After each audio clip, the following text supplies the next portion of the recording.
আমাদের মাননীয় প্রধান উপদেষ্টা নিক্কেই ফোরামের আমন্ত্রণে বিদেশে গেলে, উনি অবশ্য দেশে কম কথা বলেন, বিদেশে গেলেই সাক্ষাৎকার দেন বেশি। তো ওইখানে উনি বলেছেন যে মাত্র একটি মাত্র দল ডিসেম্বরের মধ্যে নির্বাচন চেয়েছে, যদি ডিসেম্বরের মধ্যে নির্বাচন দিতে হয়, তার বক্তব্যই বলছে, আমি অনলাইনে পড়ে আসলাম, যদি ডিসেম্বরের ভিতরে নির্বাচন দিতে হয় তাহলে নাকি খুব তাড়াহুড়ো করে সংস্কার করতে হবে, এটা তার বক্তব্য। কিন্তু আমাদের কথা হলো চ্যারিটি বিগিনস এট হোম। আমরা বলেছি আপনি আপনার উপদেষ্টা পরিষদে সংস্কার করুন।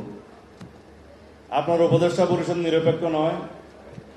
এখানে দুইজন ছাত্র উপদেষ্টা বসে আছে, তারা একটা দলের, আরেকজন উপদেষ্টা বসে আছে বিদেশ ভ্রমণ করেছে 20 বছর, এখন বাংলাদেশকে উদ্ধার করতে এসেছেন। তার বিতর্কিত ভূমিকার কারণে বাংলাদেশে বিভিন্ন রাজনৈতিক দল এবং বিভিন্ন সংস্থার মধ্যে একটা দূরত্ব সৃষ্টি হয়েছে। তিনি তার কি পরিকল্পনা নিয়ে এসেছেন জানি না, আল্লাহ মালুম। আরো কয়েকজন ফেসিবাদের দোষর আপনার উপদেষ্টা মন্ডলীর মধ্যে আছে, সংস্কার করুন। নাম বলতে চাই না, বিব্রত হবেন। আমরা তার কাছে এটা প্রকাশ করেছি, বলেছি যদি সরিষার মধ্যে বোধ রেখে আপনি সংস্কার করেন, সংস্কার হবে না।